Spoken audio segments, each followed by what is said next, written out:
Life has been pretty good so far.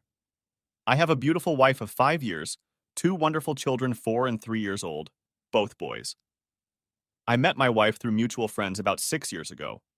They say opposites attract, and in our case, that's what happened. In high school, she was the American girl, and I, on the other hand, was the bad boy, somewhat of an errand boy. She went to college, and I got a job in a factory. She was a dressy girl, and I was happy in jeans and a t-shirt. I think you get the point. We were opposites. But we also had something in common, which we'll talk about later. We met at a New Year's Eve party. She was with her beau, some rich guy who probably got his women through money. She didn't look like a woman who could be bought. Most of the people at this party were probably above average financially. Everyone except me, of course. I was just a good old factory worker, but a happy one. I worked 8-hour days, had good benefits, and had almost no stress. You're probably wondering how I got invited to this party in the first place. I was driving home after work one day and saw a broken down car on the highway. This is the kind of place where you don't want to have an accident during rush hour. Nice, expensive car. As I pulled up next to it, I recognized one of our office managers in the driver's seat. His wife looked distraught beside him. I slowed down in front of their car. Mr. Bailey, I'm John Davis from the rework department. Is there anything I can help you with? I recognize you, John. Thanks for stopping. The stupid thing just stalled. I was lucky I was able to pull off to the side in time. I'm sorry. I should have introduced you. This is my wife, Emma. How do you do, Mrs. Bailey? It's nice to meet you. I wish it had been under better circumstances. Mr. Bailey, if you'd like to open the hood, I'll take a quick look.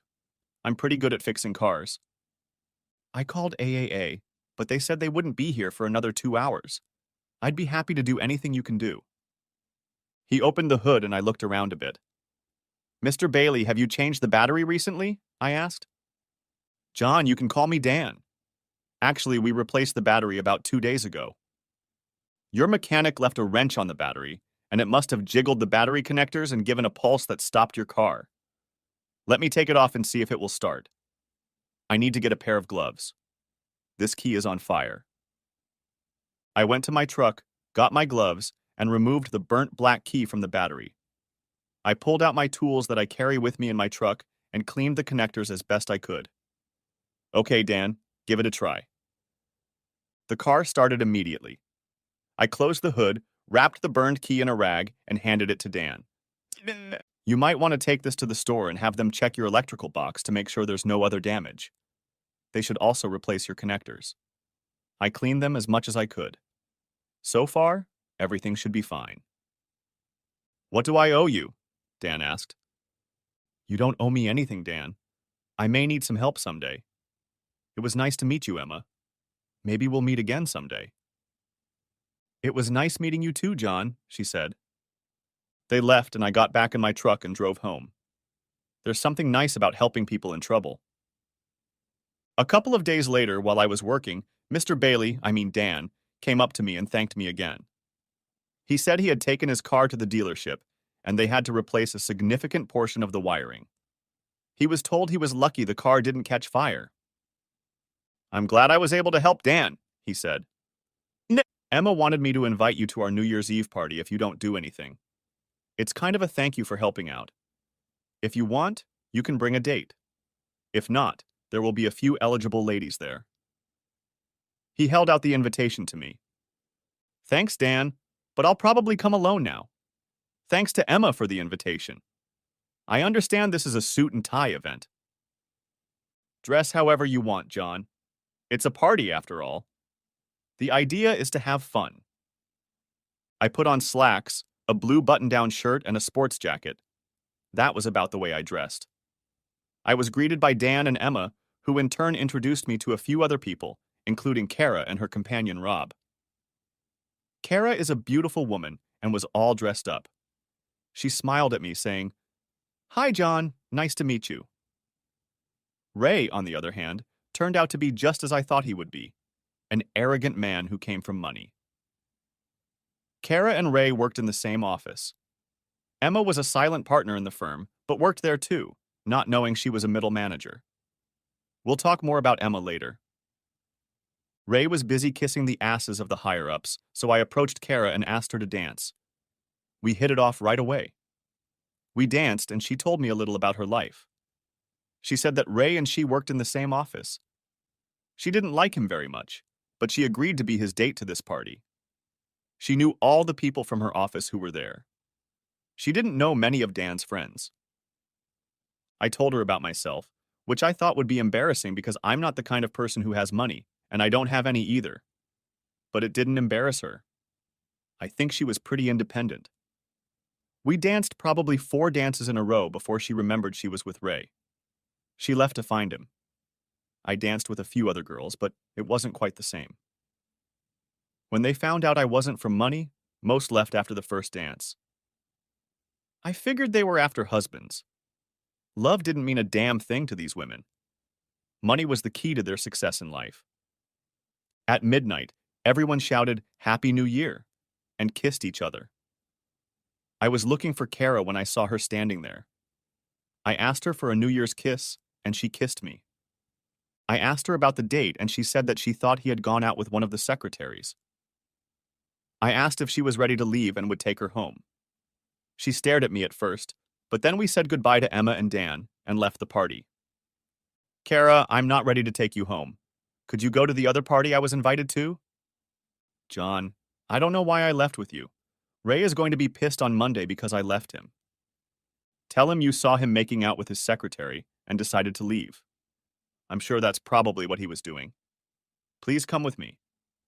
If for no other reason, do it for me. I want to show you off. You're the best-looking one on my date. But I'm not your date. You will be if you come to the party with me. Come on, Kara. Live a little. She smiled at me, and I drove to one of the neighborhood parties where I knew my friends would be. Everyone I knew said hello to us. Everyone remarked on what a beautiful woman Kara was. They asked me tons of questions about her, but I knew nothing about her. We had a lot of fun at the party. She was accepted by almost everyone, although a few women were jealous of her. We partied for a couple more hours before we left. I drove her home. She still lived with her parents, but they were away for the weekend.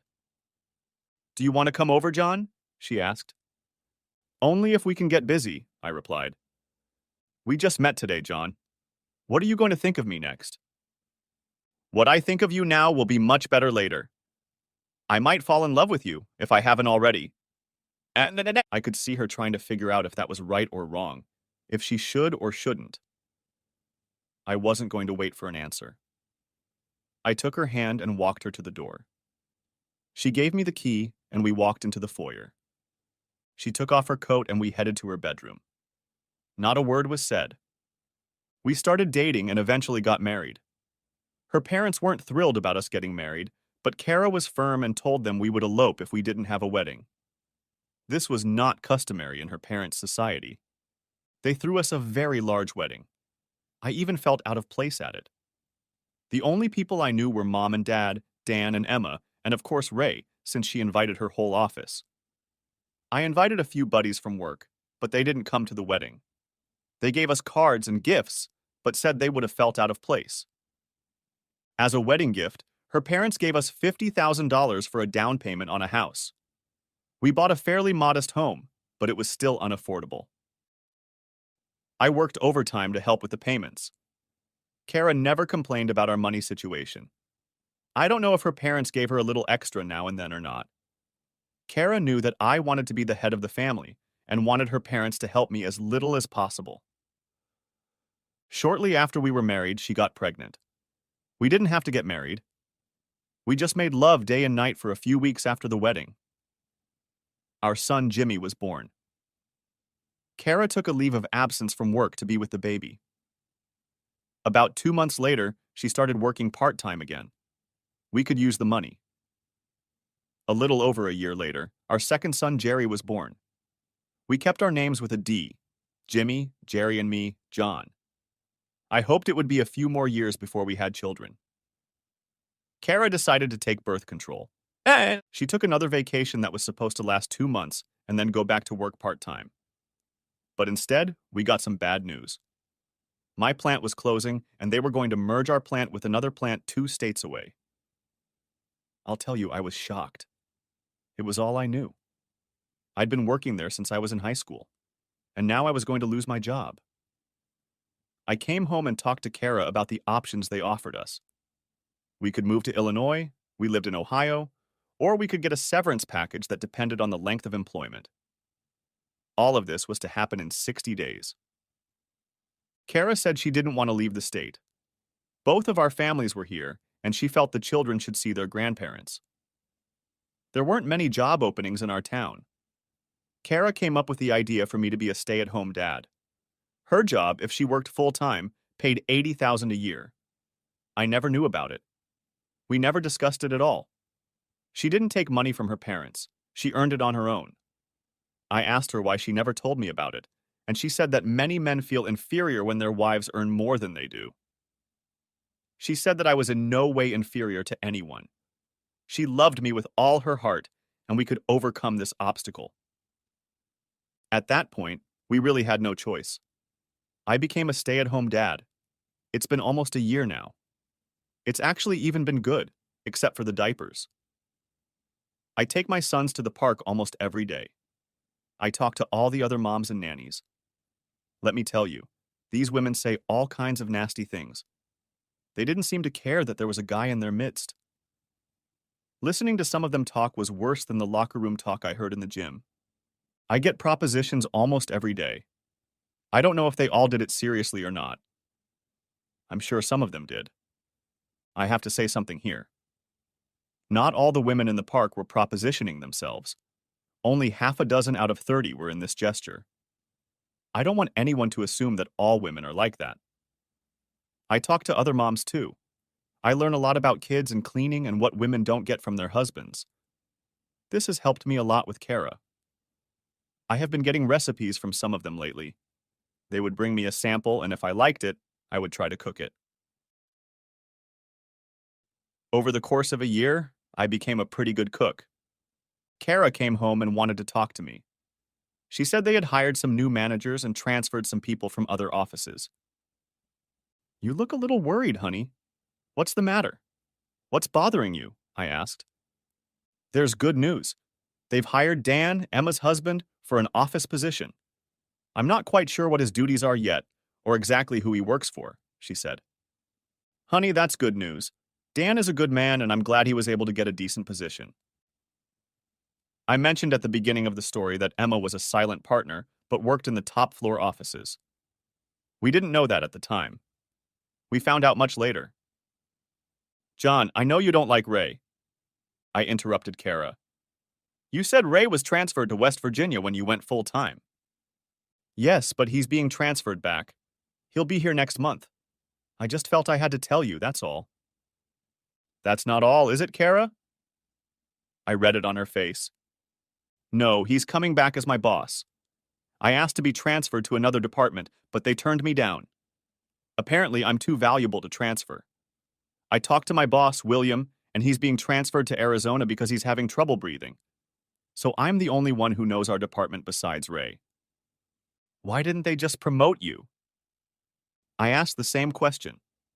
It seems Ray knew about William's departure and asked for the job. He's already working at that level and has seniority above me, so he got the position. Do you want me to go and beat the crap out of him before he tries anything with you? John, does that make sense to you? He might not try to do anything. He's just so pushy I don't know what to think. I'll keep working on the translation. I didn't want to worry you about Ray, but I didn't want you to hear it from someone else either. You did the right thing to tell me, dear. Thank you for being such a good wife. Chapter 2. For the rest of the month, all was well. The next month, Ray came back and Kara always came home later and often upset. She hardly ever played with our boys. Sometimes she didn't eat dinner. I had to find out what the problem was. The next time she came home upset, I told her we needed to talk. What's the matter, Kara? Is Ray hitting on you? I asked. Not really, John. He just makes jokes and tries to touch my arm or hand when we're alone with him. He talks about what he used to think of me and things like that. Isn't there someone you can tell? Someone you can talk to? And tell them that, John. Sir, I dated Ray before I was married, and now he's talking to me. John, I can't prove anything. I even put a tape recorder in the drawer, but he never says anything to me when we are in my office. Maybe it's me. Maybe I'm just paranoid. Honey, if he ever tries anything with you, will you tell me, or will you keep it a secret? I honestly don't know, John. I guess it depends on what he tries. For example, if he tried to kiss me and I told him no, and he backed off, I probably wouldn't tell you. You'd go and kill him and I'd be without you. I love you, John, and I would never do anything to hurt you. All I ask, Kara, is that if you have any problems with Ray or any other guy, let me know. After our conversation, things got better. Kara still had to stay late at work a couple times a week, but she looked happy when she got home. I cooked simple dinners because of the kids, but at least once a week we went out for a real meal. I felt a little awkward when we went out with other people. Still, the image of a father sitting at home was ever present.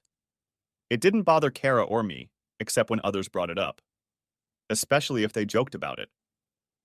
I was still a man, and it was hard to explain that I still cared for my family, but in a different way. I had a nasty temper as well as jealousy, so my friends knew where to draw the line in talking to us. The husbands of some of Kara's friends didn't see it that way, and a couple times I met them outside for a few minutes to deal with them. I never told Kara about it, but she wondered why some of her friends didn't see us as much. I remember one day we were out with a snobby couple. It was some old friend of Kara's. I only met them at the wedding. Mary seemed quite normal, but her husband Robert, as he preferred to call himself, was an arrogant jerk. At our table, he made snide remarks about how the man should be the head of the family. When I got tired of his crap, I smiled at him and asked him to show me his new Porsche. Of course, he immediately jumped up to brag about it. We told the girls we'd be right back. We went to the parking lot and walked over to his car. I pushed him facing the car, grabbed his hand, and put it behind his back. I punched him twice in the kidneys and told him off. You arrogant bastard, I'm sick of your shit. When we get back there, if you make one more remark about me sitting at home, I'm going to throw your damn head out the window of your damn precious car. Do we understand each other? Yes, I'm sorry, John. I'm sorry, please don't hurt me. Let's go back in the house, you sweet ass, and you better act normal, I said. We went back to the house and I told Kara that it was a beautiful car and that she deserved one just like it. She replied that I was a very nice man and that she might have one someday, but for now she was happy with her car. She drove a decent car, a Mercury, but it was a few years old. I traded my truck for a van because of the kids. We needed more room than we had in my truck. During this whole conversation, Robert didn't say a word. I saw his wife look at him several times, probably wondering why he was so quiet. One day, Kara came home from work and said she wanted to see a play. She asked Mary if she and Robert wanted to go along, but Mary refused. After some persuasion, Mary told Kara that Robert didn't like me and didn't want to go out with us. I think Mary told Kara about the time I hit Robert in the parking lot. I wondered how he told the story, since that sweet-tempered guy didn't even fight back. Kara was angry with me. She told me that maybe she should go to the play with Mary and Robert and leave the caveman at home, meaning me. Screw you and them if that's what you want. I don't want to watch the goddamn play anyway. Hey, I have an idea. Ask your boss Ray to go with you. I'm sure Robert will approve of it, since they both want to get in your pants. I have a tendency to observe people, and as we ate dinner, I remember Robert looking at Kara meaningfully. She may have dated him before we met. We never talked about our past acquaintances, and that was a good thing. I entertained almost every woman who passed by. Now Kara was mad at me too. Maybe I will, she replied as she entered the room with the kids. None of us apologized, and she was getting ready to go to the play on Saturday. I wanted to ask her who was going, but I didn't want to start anything. It had only been 2 days since our fight, and we were barely speaking anymore. I called out to the boys, Come on, guys, let's go to McDonald's for dinner. I didn't even say goodbye to Kara. What about Mom, Dad? Isn't she coming with us? No, she has a date with friends. Maybe you'll see her tomorrow after you get up. I'm sure she'll be out late tonight. Kara looked at me. I did. I probably asked for it myself. You bastard. You have no reason to talk to me like that. You're the one who didn't want to go to the play. As for coming home late, maybe I won't come home at all. Kara called our sons over to her. Jimmy, Jerry, Mom is going to a play tonight with some friends. It's not a children's play, so Daddy is watching you. I'll see you tomorrow and we'll go to the park, okay? Can Daddy come to the park with us, Mommy? Jimmy asked. It's up to Daddy if he wants to go. We'll see you in the morning. Just remember that Mommy loves you. Now run with Daddy and have fun at McDonald's. She kissed them both and went to get ready. I was really feeling lousy. We didn't fight often, but when we did, it was always like this. My damn temper and jealousy, and she wouldn't budge an inch. There wasn't much I could do about it now, but I hoped it was just a fight and that Kara would get over it. The kids were having fun playing at McDonald's. I bought them each a kid's meal, and they liked the toy inside better than the meal. They played in the playroom, and I did some people watching. A few pretty women came in with their kids. I watched some of them, and I felt like they were watching me. Probably thought I was a divorced dad taking his kids out to eat. Hell, who knows, maybe I was. God, what was I thinking? My brain was working overtime. I didn't like my own thoughts. I know for a fact that if she ever cheats on me, I'm going to kill the bastard and divorce her.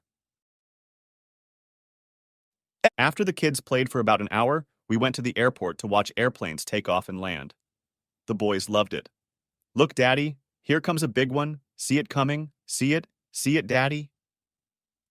They would ask me that every time an airplane appeared, which was often if you were at the airport.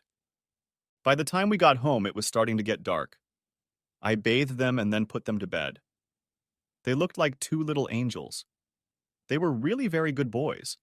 They could talk better than I could as a child.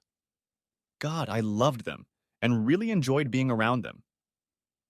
Since Ray came back to town, the only thing I missed was Kara.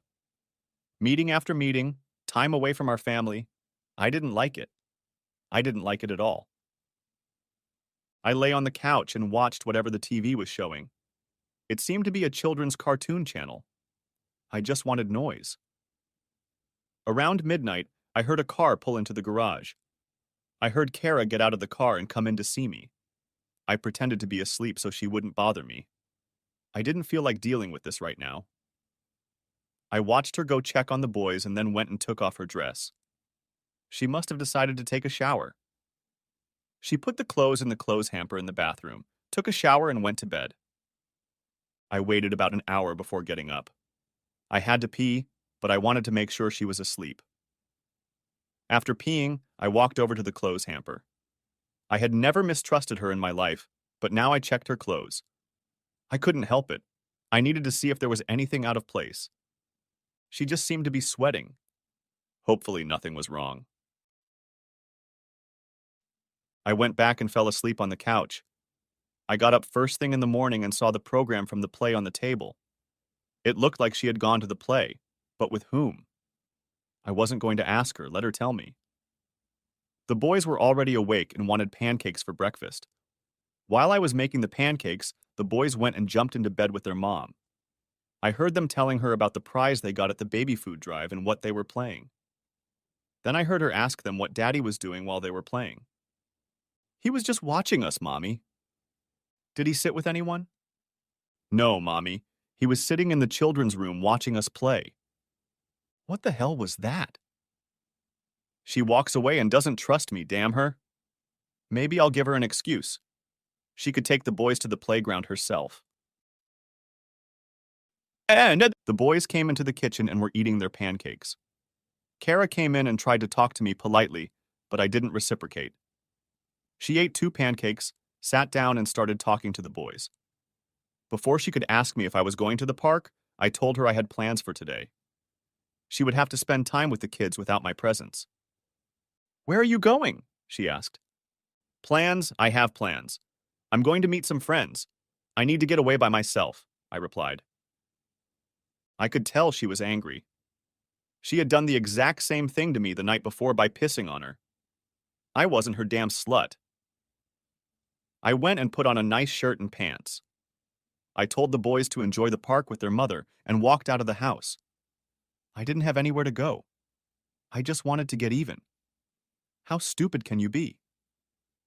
Our marriage had become a walking time bomb that neither of us could stop. We were both too hard-headed to put an end to the stupidity. I sat in the airport for about an hour. When I decided they were going to leave for the park, I headed home. I hadn't been there 5 minutes when the phone rang. It was Mary. She wanted to apologize for not going to the play. You didn't go to the play, Mary? I asked. No, that's why I want to apologize to Kara. I acted stupidly and unreasonably. Please ask her to call me when she gets home, okay, John? Of course I will. Thanks for calling, I replied. Now I was getting angry. If she didn't go with Mary and goddamn Robert, who did she go with? Probably with goddamn Ray. Shit, I was pissed. I couldn't even think straight. The bars were open, so I decided to go and tie one up. It was something I hadn't done in years. I headed to the local diner where my old friend Julie worked. She actually owned the place. She was about 15 years older than me, but she was a friend I could talk to. Hey, John, it's funny to see you here. I haven't seen you in months without the little lady attached to your arm. What can I get you? Give me 3 double whiskeys to start, and 3 beers, please, Julie. Going to quit, old boy? Need someone to talk to? Not now, Julie. Maybe later. Right now, I'm just going to kick myself. Do I have a good credit history in case I run out of money, Julie? Your credit is always top-notch around here, John. If you need anything, just ask. The place was nearly empty. A few early drinkers and a barfly. It was an older woman who would probably do anything for a drink. I drank and drank until I was hungover. The barfly, hell, I didn't even know her name, came over when I was on a roll and sat next to me in the booth. I waved for Julie to get the broad a drink. Baba thanked me, drank straight down, and asked if I wanted some company. Julie came over and told the broad to back off. She told her I was her friend and married. Julie told her to get the hell out and leave her customers alone. Slurring my words, I told Julie that she chased her client away. She didn't need to do that. Damn, John, that damn broad will be back tomorrow. You remember her, old Margaret. Hell, you probably entertained her 7 or 8 years ago, Julie laughed. No, I'd still be entertaining her now if you hadn't chased her away, I replied. John, you couldn't get up now if your life depended on it. I've called a hitchhiker for you. Try to stay awake until she gets here if you can. I was almost out of energy. I looked at the door and Kara walked in. Julie called her to come and get me. The two of them helped get me into the car. My sons were laughing at me from the back seat. I heard Kara thank Julie for calling her. Kara told her that we would come get the car in the morning. I passed out, and Julie let me sleep in the car with the garage door down. When I woke up, it was completely dark outside. My God, it was 3:30 in the morning. Staggering, I walked into the house and headed for the bathroom. I peed and was close to throwing up. Luckily, there was no trouble. I went back in, laid down on the couch, and fell asleep. The next moment, Kara woke me up and told me that we needed to talk, that the situation was getting out of hand. She has a full day of meetings today and tomorrow, but we need to talk at the earliest opportunity. She said she talked to our neighbor who is taking me to get the van. He'll be there at 10. She said she was running late and had to leave. Kissing me lightly on the cheek, she said she loved me and walked out the door. I got up, made some coffee, and waited for the boys to wake up. I barely remembered what had happened the night before, but I remembered Mary's phone call. She and Robert hadn't gone to the play. I had a hell of a headache, so I took a couple ibuprofen pills, hoping to dull the pain. I gave the boys porridge and made them get dressed. I dressed myself and waited for my neighbor. We all got into his van and he drove us to get our van. I told him thank you and apologized for the inconvenience. That's okay, John. I've had more than a few hookups when I was younger, he replied. I buckled the boys in and we hit the road. I found myself driving to Kara's office. I took the boys with me into her office. It was their first time seeing the inside of their mom's office. I approached her secretary and was told that Kara was not working today. I asked for Ray and was told he wasn't in the office either. Where the hell are they? I'm her husband. I'm sorry, Mr. Poole. They're at a company meeting at the Holiday Inn, she said. I was about to leave when Dan came up to me. John, how are you? He asked. Not the best, Dan. I came to see my wife and found she wasn't here. She's at the Holiday Inn with that damn freak, Ray. He was stunned by my statement and asked me to come into his office. The boys sat in the hallway while I talked to Dan. What does all this mean, John? Is Ray making inappropriate advances toward Kara? I find that hard to believe. This is the first I'm hearing about it, he said. I'm not sure what's going on, but that's why I came here to find out. John, they're in a meeting at the Holiday Inn. I know that for a fact. They'll be there again tomorrow. Don't do anything you'll regret until I get back to you. Thanks, Dan. You've always been a friend to me. He walked out and talked to the guys for a few minutes. He really was a decent guy. He and Emma were a good match. It was a good thing he had found a job with this company. The guys and I left and I drove past the Holiday Inn. I saw Kara and Ray's cars parked side by side in the parking lot. As I headed home, I felt uneasy. As we entered the room, the answering machine flashed. It was a message from Kara. John, I'm sorry, honey, but this meeting is going to last longer than we planned. Proceed to dinner without me. I'll talk to you when I get home. Give the boys a kiss for me. Love you. What was I left to think? She never told me this meeting was going to be held at the motel. I wasn't going to be here when she got home. I took the boys and headed to my mom's house. I left Kara a note and told her that I would probably see her tomorrow. Today we were staying at my mom's house. I just signed it John. No love, John. I didn't know how I felt at that moment. Nothing seemed right. Tomorrow I was going to go to the Holiday Inn on my own and get this shit over with. Chapter 3. Around 9 p.m., my mom's phone rang. I knew it was Kara. She must have just gotten home. I told my mom to answer it and tell Kara that the boys had already gone to bed and I wasn't in the mood to talk. I would see her tomorrow. I could hear my mom saying it was useless, that I was too pushy. My mom liked Kara, unlike how Kara's parents treated me.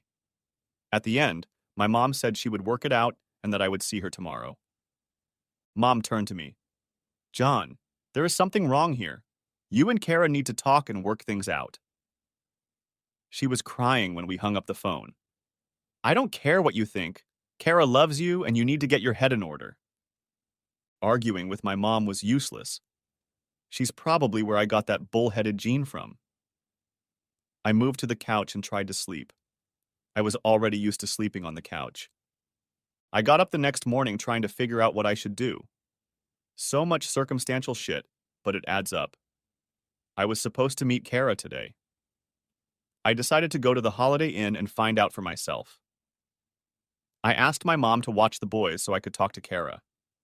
Mom was glad that I was at least giving Kara a chance to explain everything. I headed to the Holiday Inn. First, I looked for their cars.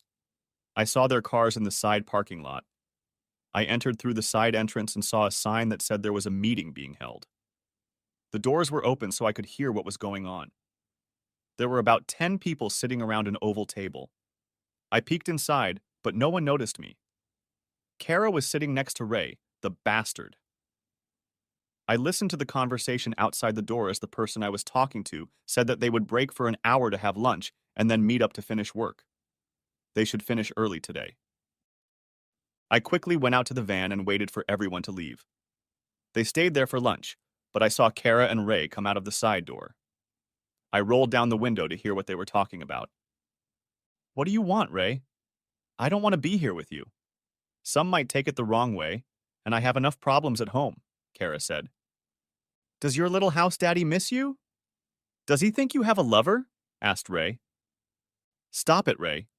What you and I had, or rather never had, was 6 years ago, before I met John. When are you going to get it into your head that I want nothing to do with you? Why are you making this so difficult for us? Don't you realize that I don't need you? I need my husband, John. Come on, Kara. What does he have that I don't? Besides, he's a stay-at-home daddy and you're the breadwinner. When are you going to want a real man like me and ditch his candy ass? John is twice, no, 10 times, better than you could ever hope to be. You're lucky I don't tell him how much you've been bugging me. He'd kick your ass next week. Now leave me alone. You think I'm afraid of homeboy. Come here. He raised his hand to grab her, but she pulled back to slap him. He reached up and grabbed her shoulder. Come on, Kara. Is that all you have in you to fight? I jumped out of the van and was on his ass in 3 seconds. I saw his mouth open and Kara said, John, what are you doing here? Doing what I should have done months ago, I replied. I punched him. He still couldn't take a single swing. He kept using his hands, trying to defend himself. I heard Kara behind me crying and screaming, Stop, John, please stop! 2 patrol cars pulled up, and the officers told me to get on the ground.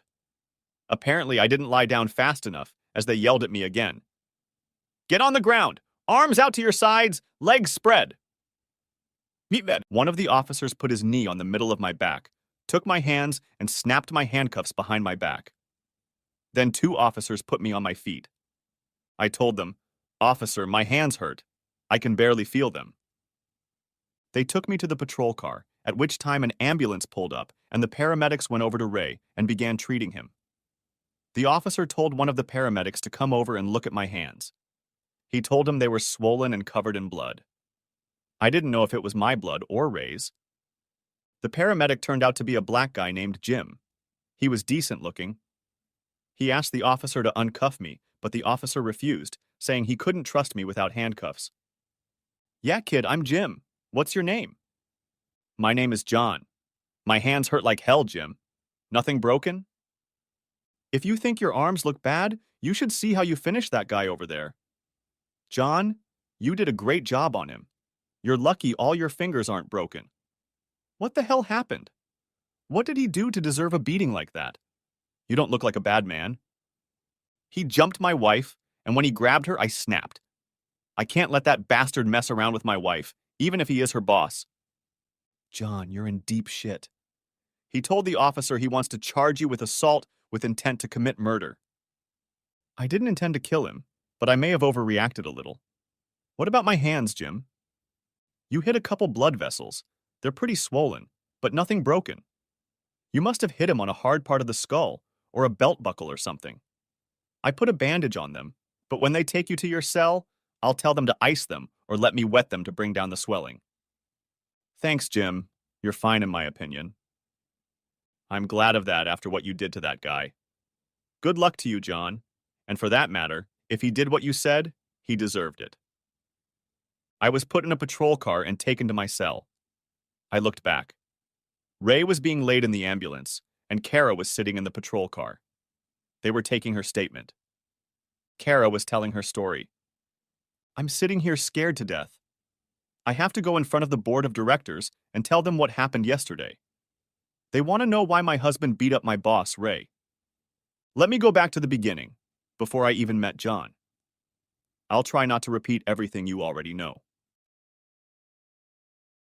As you already know, I met John at a New Year's Eve party. Before that, I had been dating Ray for a few months. Before that, I was a popular girl. My family had money, not the richest, but we were well off. I went to the best schools, wore the latest clothes. I socialized with rich kids, or as we say, kids who come from money. Not all of them were bad kids. Most of them were pretty normal. We just got what we wanted. In college, I lost my virginity at one of the parties. I wasn't a slut. The number of men I'd been with could be counted on the fingers of one hand. When I started working at Bookbindings Inc., I was quite popular. I did marketing and got along with just about everyone. That's where I met Ray. We were on equal footing, but he had started working there about a year before I got there. We started dating and he was like the guys I knew. He was rich and arrogant. He thought only of himself. After Christmas, I made the mistake of sleeping with him once. It sucked.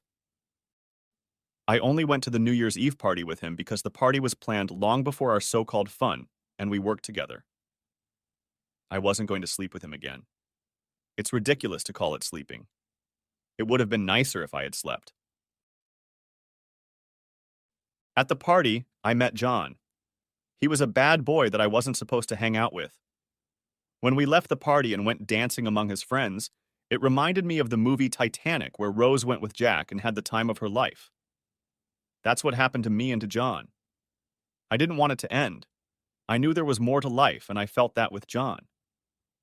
When he drove me home, I knew there would be. He was fantastic.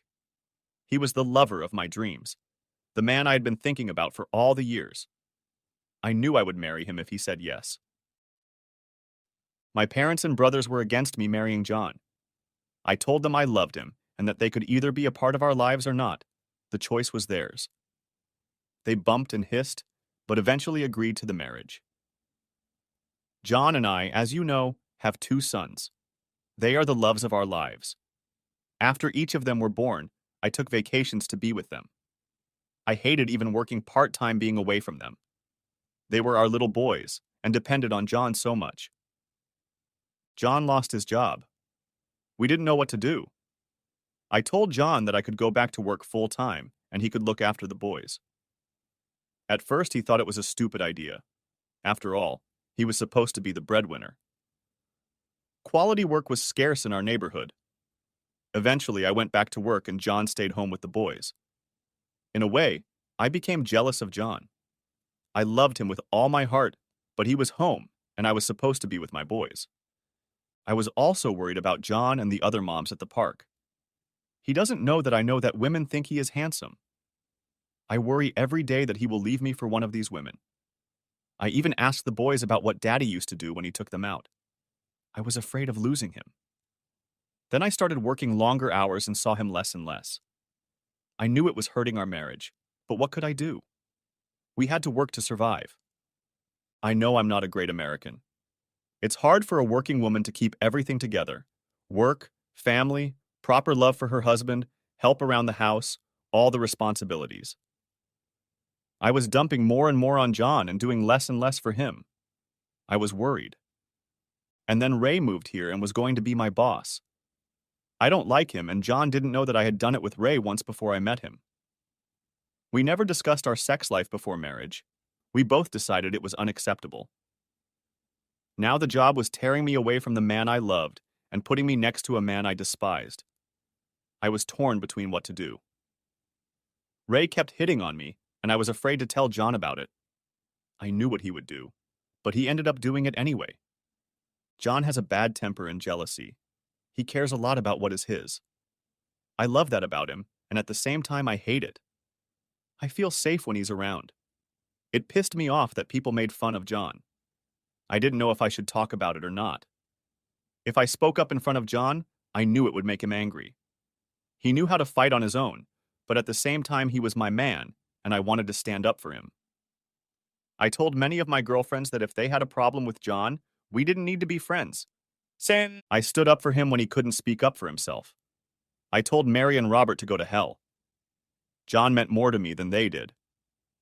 Mary called to apologize, and I realized I had been wrong in my attitude toward John. I think my girlfriends' husbands were actually jealous of John. He could live his life and be with his family. His masculinity was safe while these husbands were constantly away and worried about money. John got a call from Mary and found out that they didn't go to the play with me. Now John was suspicious of Ray again. He used to piss me off so much, always accusing me of having affairs even though I never did anything wrong. We all say stupid things in the heat of an argument. That's what I did when I told him I might be having an affair. I should have known he would snap. We're both so bullheaded.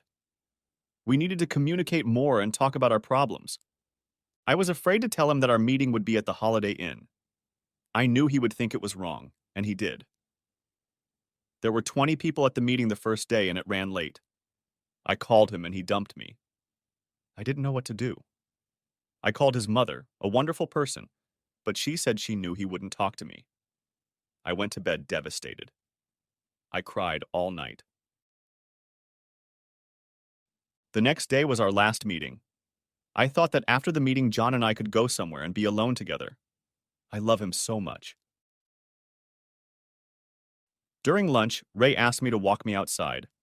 I told him off and went to slap him when he tried to touch me. The rest is history. John beat the crap out of him. I was so afraid John would destroy Ray and I would lose my John forever.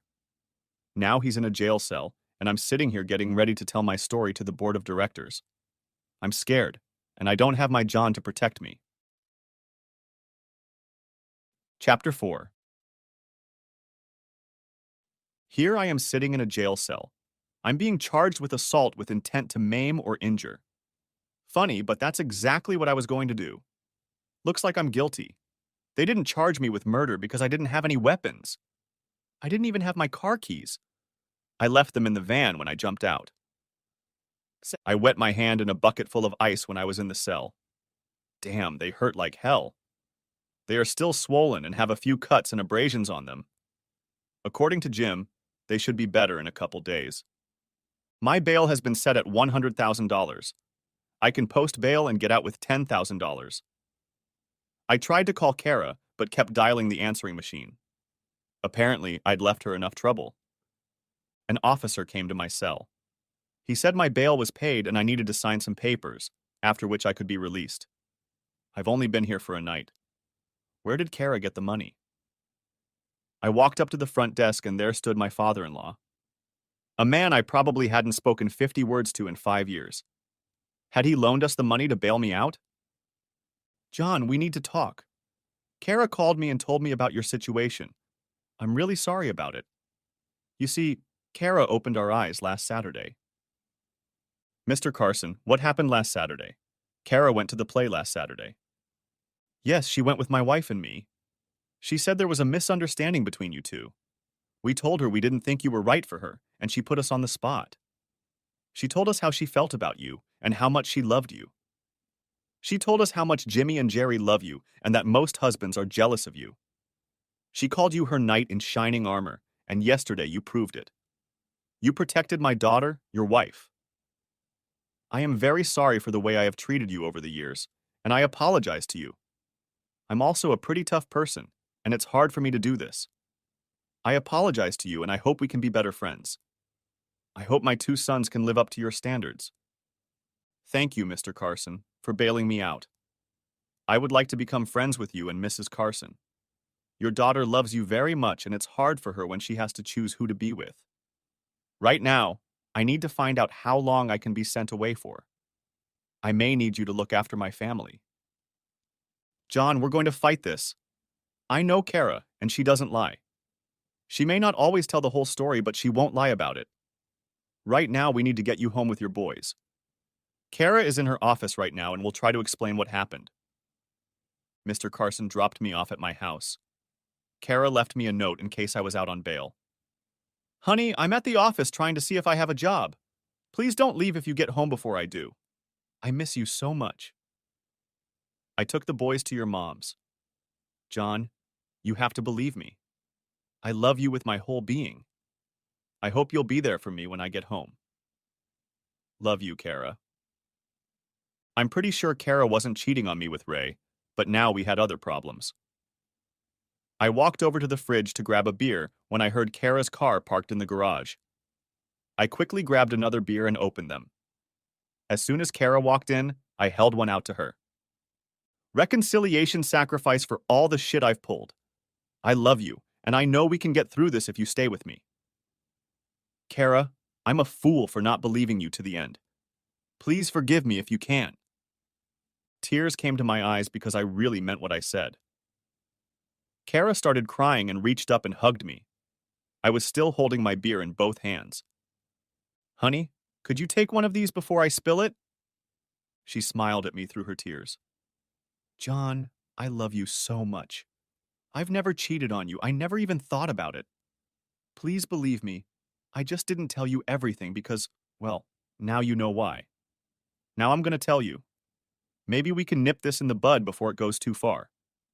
I wanted to tell you what was going on, but then you started blaming me, and we're both a bit hard-headed. We need to talk more often, she said. I agree. No more secrets or untold stories. When your father bailed me out, I was surprised to see him. He apologized to me and said you told them off and stood up for me. He said you went to the play with him and Mom. All this time you never told me. Like I said, you kept accusing me of wanting Ray and accusing me of dating him. I got angry and just said, to hell with it.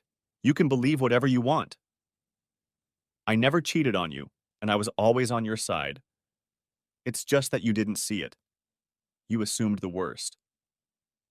What a damn fool I was. You're right. We need to talk more. Will you tell me what happened at the plant today? I wasn't really brought up to speed. You won't believe this, but I was brought before the board to give our version of events and what led up to them, and Emma was on the board. I almost crapped my pants when I saw her. No wonder Dan got the position so easily. If I was on the board, I would have hired you, she said. I talked to Dan the other day, and he told me not to do anything stupid until he contacted me. I should have obeyed, but when that creep went after you, I lost my mind. I'm so sorry, honey. John, you never need to apologize for protecting me. It's one of the things I love you for. You're my hero, she smiled. Your hero is going to jail soon if I don't find a way out of this mess, I replied. So what happened at this meeting? Emma started by telling me that she cared for you and thought you must have been furious to do what you did. I told her about how Ray tried to hit on me, and I rejected his advances, but he wouldn't stop. She said I should have come to the council and reported Ray. I said I had no proof that it was his word against mine. One of the other board members said I should have reported the incident to be put on my personnel file. After a few complaints, they were supposed to take disciplinary action. I went and told them everything that happened, and when Ray grabbed my arm, you jumped out of the van and protected me. Did they say anything else? They talked to Ray at the hospital, and his story was very different. They said you roughed Ray up pretty badly and he filed an assault report against you. He'll be in the hospital for another day or two. They asked me if I wanted to file a sexual harassment claim against Ray. I asked what would be the point, since I had no proof anyway. Emma pulled me aside and said, Kara, trust me. File a report. I did as Emma advised and applied. The council told me to take the rest of the week off and come back on Monday when they would have a chance to look at all the evidence and make a decision. I asked if I still had a vacancy, and a member of the council told me they would let me know on Monday. Geez, honey, I screwed up big time this time, I said. We had a few days to be with the boys. There was nothing we could do for now, so we told the boys we would take them to the zoo as a family. After the zoo, we went to their diner, McDonald's, and then they wanted to watch airplanes for a while. Let me tell you, it was so much better when we did it as a family. Even the fries tasted better. We put the boys to bed, and Kara asked me if we were going to do something now. She didn't have to ask twice. The next morning, we got a call from Kara's dad's lawyer. He told us not to worry and that Kara's father would pay all the legal fees. I didn't like the idea of accepting money from him, but Kara said she knew he had to do it to apologize to us. She was right, and besides, we didn't have the money for a good lawyer. Monday morning, Kara got dressed to go before the board of directors. I dressed the boys and then put on pants and a sports jacket. Kara looked at me and asked, "Where are you going?" "We're taking the boys to Mom's and I'm going with you. I made this mess and I'll be with you all the way. You won't get through this alone." She cried and kissed me. After dropping the boys off, we went to the office and went up to the reception area. The receptionist came out and asked Kara to come into the room. Kara asked me to wait for her. She walked into the conference room and was asked to sit down. "How are you doing, Kara?" Emma asked. "No worse than you'd expect, but I have John backing me up," Kara replied. "How's John? How's he coping with the pressure?"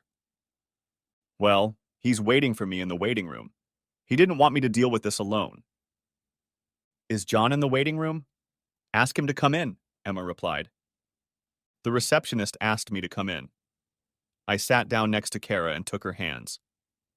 "How are you doing, John? How are your hands?" Emma asked. "They're getting back to normal. They'll be fine in a couple days," I replied. "John, Kara, we think we have some good news for you. We had a visit from Ray a while back. For what it's worth, John, you did a great job on him. Anyway, we broached the subject of the charges you filed last week. Of course, Ray said it wasn't true. We asked him then what provoked John to attack him. Of course, he couldn't answer that question." Another council member continued. "Ray said that while the charges cannot be proven, which we agree with, he is willing to drop the charges against John if you, Kara, drop the harassment charges against him and do not take disciplinary action against him. So, Kara, this is at your disposal. Are you willing to drop the harassment charges against Ray if he drops the assault charges against John?" Kara cried, squeezing my hands. I could see that Emma's eyes were starting to water as well. "God, yes, thank you so much. I don't know what to say," Kara cried. I had something to say. "Emma, and everyone else, I'd like to thank you too for your actions here, and I don't mean to sound ungrateful, but should my wife still work under Ray? I'm afraid I'm going to have a hard time accepting that." Another board member said, "We had to think about it too. We could suggest it, but it's up to Kara to make the decision. Kara, would you be willing to take over the department?" "I don't understand. You said there would be no disciplinary action. Where will Ray go if I get promoted?" Kara asked. "He'll go back to West Virginia. He complained after he signed the lawsuit, but we told him it wasn't a disciplinary action. It was just a good business move. He will be on sick leave for about a month, and then he will be reassigned. We're not going to send him back in the condition he's in. So, Kara, should we consider this an acceptance of a promotion?" Kara looked at me. "So, honey, should I accept the position?" She smiled at me. "Sure, just don't work so late. The guys and I will cook dinner for you." I smiled back.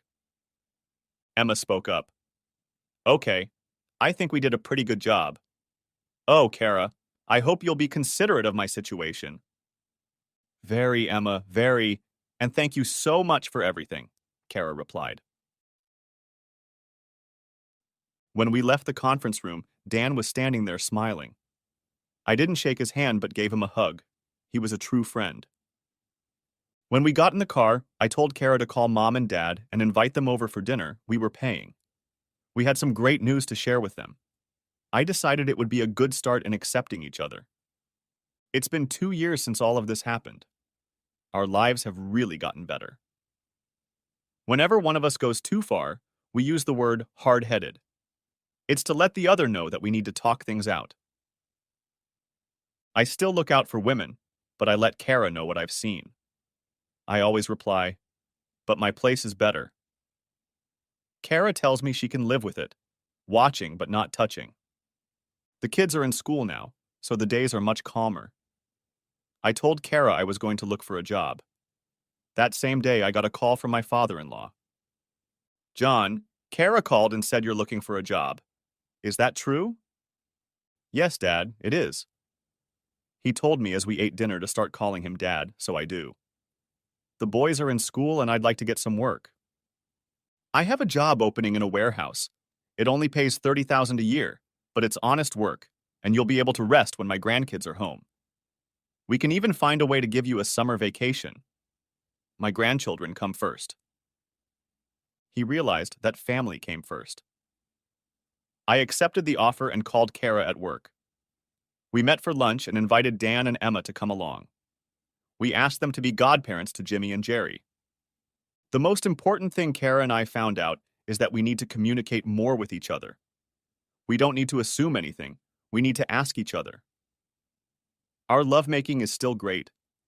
We have the friends that Kara had and the friends that I had. All of our friends realize that they have to accept both of us or neither of us. The end. Thanks for watching. I hope you enjoyed it. So subscribe to my channel and watch the next video.